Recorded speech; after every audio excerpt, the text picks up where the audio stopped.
Hi guys, this is Sheikh Ansar Basha. Welcome to my YouTube channel. I hope you are all doing fine and keeping good health.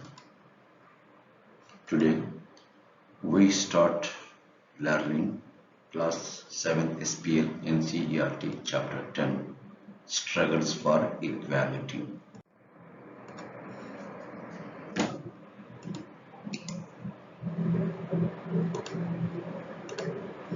Discrimination on the basis of a person's religion, caste and sex is another significant factor for why people are treated unequally in India. So, discrimination you might have studied somewhere in the first chapter regarding Om Prakash Valmiki and Dr. Ansari, Mr. and Mrs. Ansari, whereby we have learned how discrimination takes place in our country. Often poverty and lack of dignity and respect for certain communities and groups come together in such powerful ways that it is difficult to identify where one aspect of inequality ends and the other begins. It is a continuous chain. Inequalities are, for example, as you have read, Dalit, Adivasis and Muslim girls drop out of school in large number due to this inequality that are prevailed in each and every nook or corner of our country. Throughout the world, in every community, village, city and town, you will find that there are some people who are known and respected because of their fight for equality. These people may have stood up against an act of discrimination that they faced or which they witnessed. For example, Dr. Bhimrao Ambedkar fought against inequality and discrimination in our country, even Mahatma Gandhi also, or they may be well respected because they treat all persons with dignity and are therefore trusted and called upon to resolve issues in the community. That's why what happened. There are some people who are always fighting against discrimination of Dalit minorities and minority girls, even women, and they are all respected throughout the ages. We demand equality because here there is a dharna taking place. People are demanding for equality. Often some of these persons become more widely recognized because they have the support or represent large numbers of people who have united to address a particular issue of inequality in India.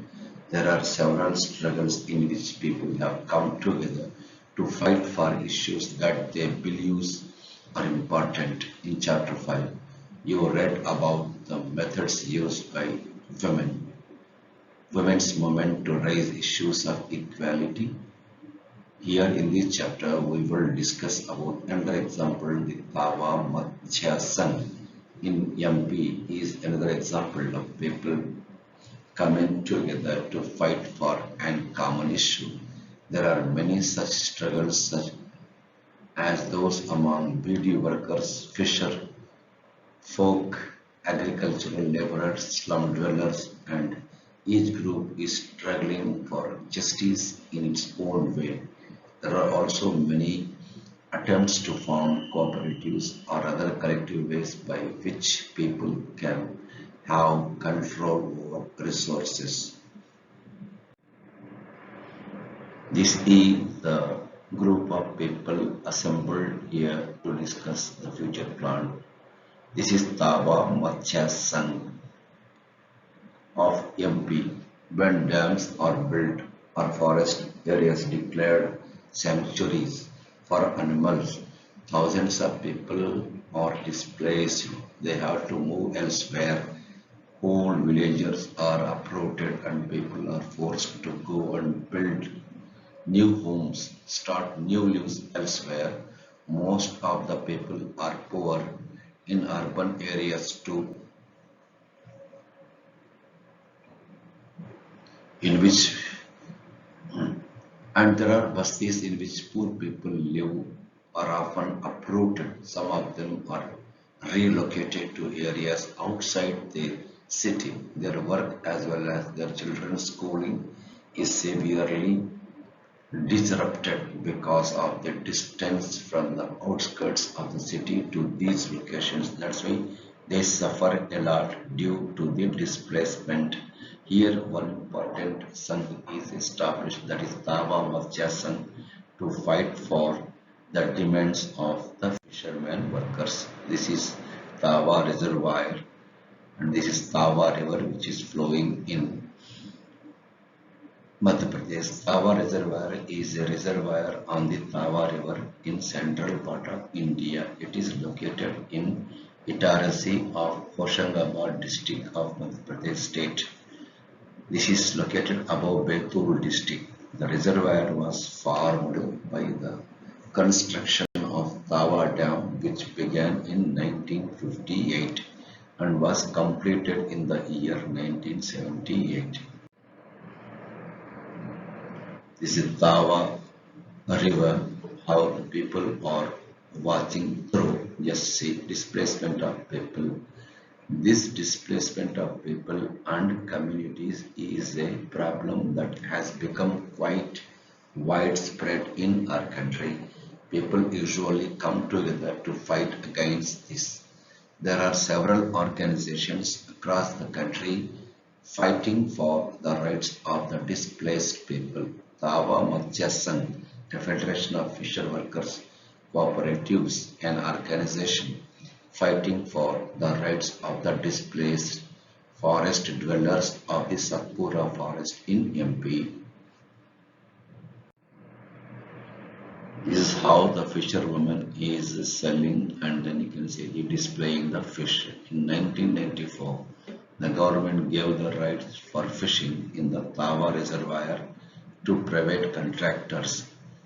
Due to this, these contractors drove the local people away and got cheap labor from outside. The contractors began to threaten the villagers who did not want to live by bringing in hoodlums. The villagers stood united and decided that it was time to set up an organization and do something to protect their rights. The newly found Tawa Matsya Sangh organized rallies and Chakka Jam road blockade, demanding their rights to continue fishing for their livelihood.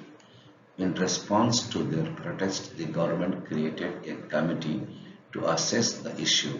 The committee recommended that fishing rights to be granted to the villagers for their livelihood.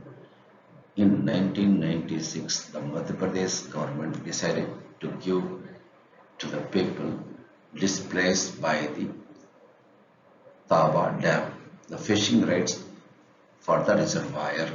A 5-year release agreement was signed 2 months later. On January 2, 1997, people from 33 villages of Tawa started the new year with this first catch of the fish. That's the way the Tawa Matsya Sangh has won their rights, by putting pressure on the Madhya Pradesh government. This is the rallies of Tawa Matsya Sangh. With the Tawa Matsya Sangh taking over, the fisher workers were able to increase their earnings substantially. This was because they set up the cooperative with wood, which would buy the catch fish from them at a fair price. The cooperative would then arrange to transport and sell this in markets where they would get a good price. They have now begun to earn 3 times more than they earned earlier.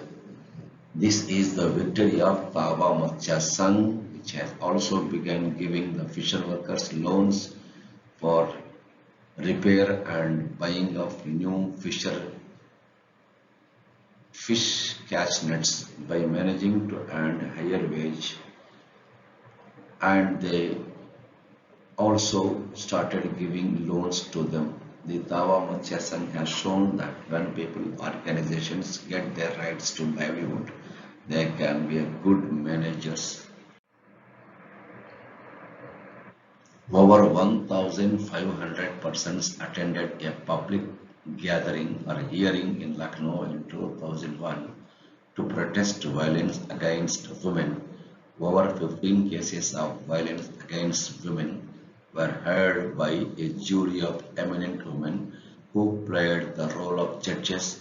This people's jury helped highlight the lack of support in the legal system for women who seek justice in such cases. This is a wonderful example how the women organizations work out to empower women in our country. This is the Constitution of India. It is the bulkiest and lengthiest constitution in the world. The Indian Constitution as a living document forever in our country. This is the Indian Constitution, and the Indian Constitution as a living document, we recognize the equality of all people living in our country, whether they are Muslims, Hindus, Christians, Buddhists, or Jains, or scheduled tribe women, whatever, whomsoever it may be. Movements and struggles for equality in India continuously refers to the Indian Constitution to make their point about equality and justice for all. The fisher workers in the Tawa Matsya Sangh hope that provisions of the Constitution will become a reality through their participation in this movement. By constantly referring to the Constitution, they use it as a living document, that is something has real meaning in our lives. That is the meaning of real document. In a democracy, there are always communities and individuals trying to expand the idea of democracy and push for a greater recognition of equality on existing as well as new issues. So democracy always protect the equality of all people and respect the dignity of each and every person. That's why democracy is the foremost government. Thank you very much for your patient hearing.